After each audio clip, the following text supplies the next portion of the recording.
This is my 6.4 presentation on Aaron and Charlie. The client I'm working with is Charlie Inkpen. This is the 6.1 notational analysis section of my presentation. So when looking at notational analysis, we notice that the strength of Charlie's game is that he made 100% of his 2-point shots, whereas Aaron only made 40%. However, Charlie had 2 shots and made 2 of them, compared to Aaron's 5 shots, where he made 2 of them as well. So Aaron had more shots but missed more than half of them, whereas Charlie made both of his 2 shots. You can compare this to a power forward due to the fact that power forwards are relied on to make 2-point shots. Charlie has a better percentage, however didn't take as many shots, so it's possible that Aaron is the better power forward, even if he has a worse percentage as he made more attempts, so he was in the position to shoot 2-pointers like a power forward should be. However, Charlie did have a better percentage, so it's hard to tell from this piece of data who is the better power forward. However, I'd say Charlie is probably a better power forward at the moment due to the better finishing. So we also compared layups. As you can see, a big strength of both Charlie and Aaron's game is that they made all their layups. This shows great skill and consistency. Having 2 players on the same team who make all their layups is a very strong aspect of the team. So the team can focus on the getting the ball to Aaron and Charlie and getting them into a layup option, as they have a lot of faith in that they'll make the layup. Power forwards are definitely needed to make layups, so both Charlie and Aaron getting 100% of their layups puts them both in a great position for this position.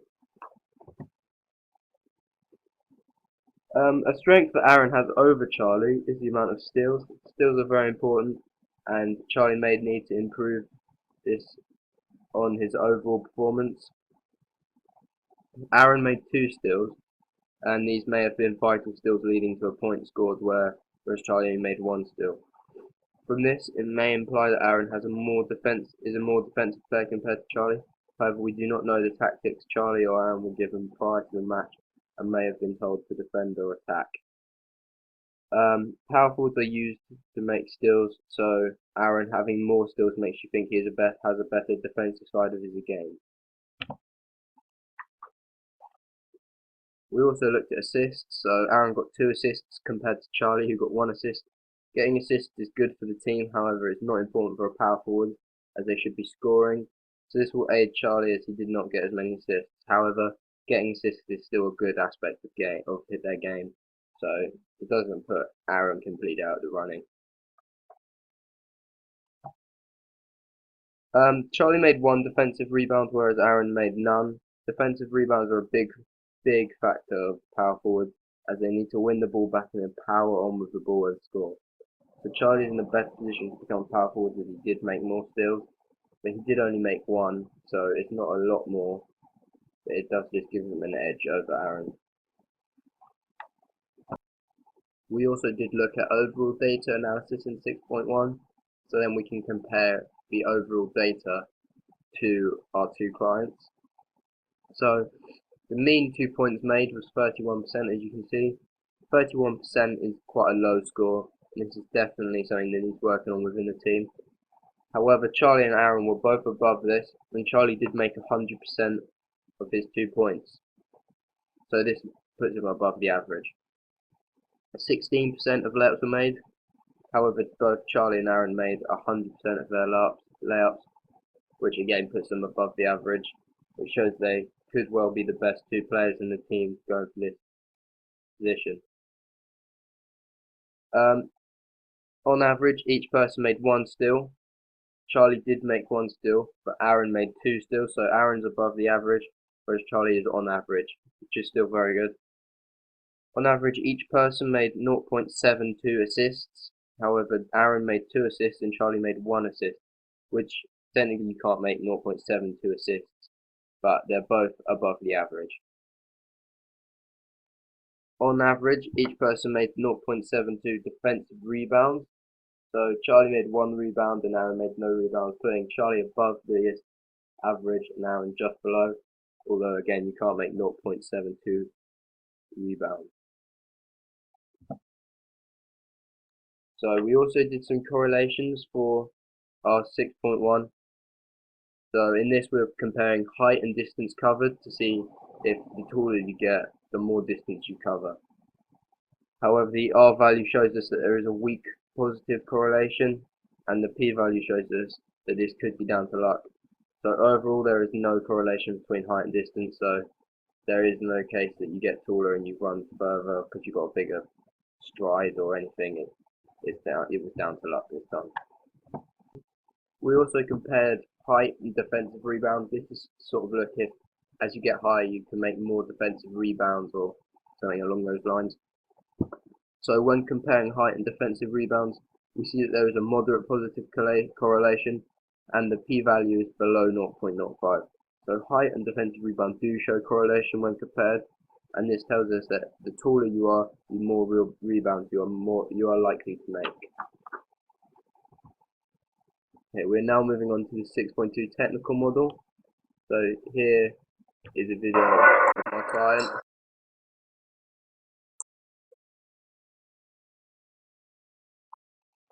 There is the video of my client performing his box out. So here you can see on the left my client Charlie, and then Aaron, who we're comparing him against. So as you can see from the pictures, both of them do extend their arms when performing their box out. However, neither of them get very low. They do lower their centre of gravity by leaning forward slightly, but not low enough. Both do not get lower. However, from the pictures you can see that the bend on Charlie's right knee here shows that he gets lower than Aaron, who has less bend at the knee, which puts Charlie slightly in a better position on the first section of the box out. So this is the jump and catch section of the box out. So as you can see, Charlie does not jump. However, it's not really necessary in the situation he's in, as he's held off the attacker for longer, meaning he can afford to let the ball bounce and not jump. Aaron, on the other hand, jumps high above his opponent, reaching up to grab the ball in the air.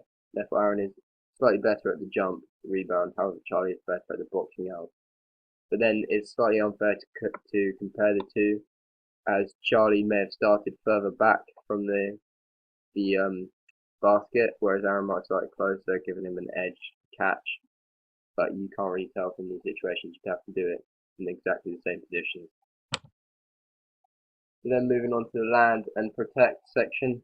So Charlie raises his elbows slightly higher than Aaron, which will help him to make his pass. It's also very important to hold the ball and make sure it's not stolen from you. Aaron does get his elbows up, but not quite as high as Charlie. This gives Charlie an advantage over Aaron on this last comparison.